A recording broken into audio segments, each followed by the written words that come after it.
Seven Habits of Highly Effective People ni, kita ada 7 habit ataupun tabiat yang Stephen R. Covey suggest untuk kita baca. Kita nak bincangkan satu saja, iaitu tabiat yang pertama, iaitu be proactive. Kenapa kita perlu baca buku ni? Buku ni dia fokus kepada pembangunan diri. Okay? Kita nak membangunkan diri jadi orang yang hebat. Fokus buku ni kita nak membangunkan diri. Dari mana kita nak membangunkan diri? Kita nak membangunkan diri dari dalam. Bukannya personality kita yang kita nampak ni. Personality kita bermula dari dalam kita. Dari dalam diri kita. Kita nak tanam pokok, kita mesti ada biji benih. Okay? Biji benih akan mengeluarkan akar. Akar itu adalah karakter kita. Okay? Personality akan timbul daripada kita punya karakter. Karakter kita adalah akar yang akan keluar menjadi dahan-dahan dan pokok. Stephen R. Covey, dia membincangkan kita perlu membetulkan kita punya karakter dahulu supaya kita ada personality yang baik. Okey. Kita mesti ada karakter. Karakter ni adalah jiwa kita, okey? Jiwa kita perlu baik. Dia macam akar lah. Kalau akar kita dah rosak, agak-agak pokok atas tu dia akan jadi tak? Dia tak akan jadi pokok yang sihat, dia tak akan jadi pokok yang berbuah dan berbunganya lebat. Okey, semuanya bermula dari biji benih dan akar yang berada di bawah tanah. Okey, sama juga macam diri kita. Kita perlu ada karakter ataupun karakter yang baik, yang semangat, mesti ada yang positif-positif saja, tapi sikap-sikap yang positif. Okey, bila kita ada karakter yang baik, barulah personality kita akan menjadi hebat. Kalau kita ada karakter yang suka komplain, suka tak nak lah. Okey, jadi personality kita pun akan jadi macam tu lah. Buat lemah, okey, orang suruh pergi PLT, buat dek je. Orang suruh pergi WGC, WBM, dia buat dek je. Okey.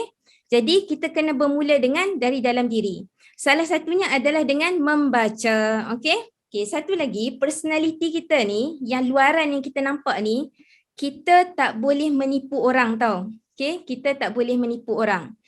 Apa yang ada di dalam jiwa kita, dalam hati kita, itulah yang kita akan keluarkan. Contohnya kita ni jenis suka cakap ke orang bodoh lah, apalah kan. Okey, jadi bila kita dah biasa cakap perkataan tu, itulah yang akan berada di yang kita selalu sebut. Okey?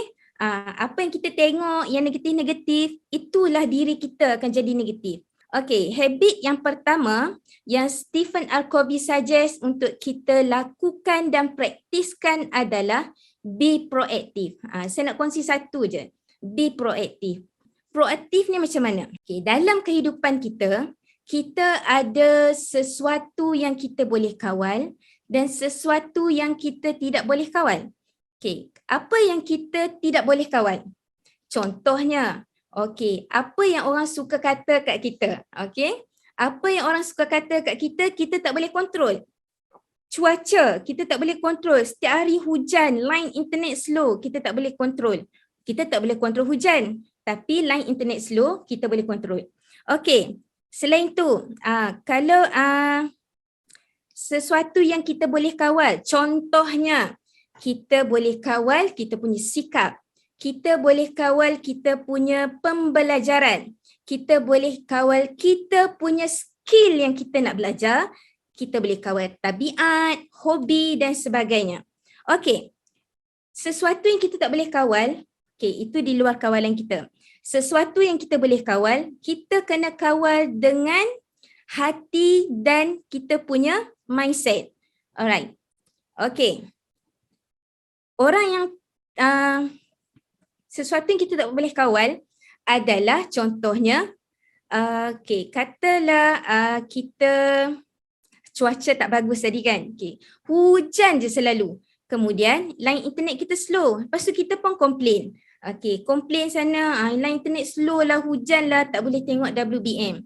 Okey, itu orang yang komplain. Kalau Stephen R. Covey ni dia cakap, orang yang suka komplain ni, dia adalah orang yang reaktif. Okey, dia react secara negatif. Okey, react secara negatif, dia adalah reaktif. Kalau orang yang react kepada something yang sesuatu yang kita boleh kontrol, okay, kita panggil dia proaktif.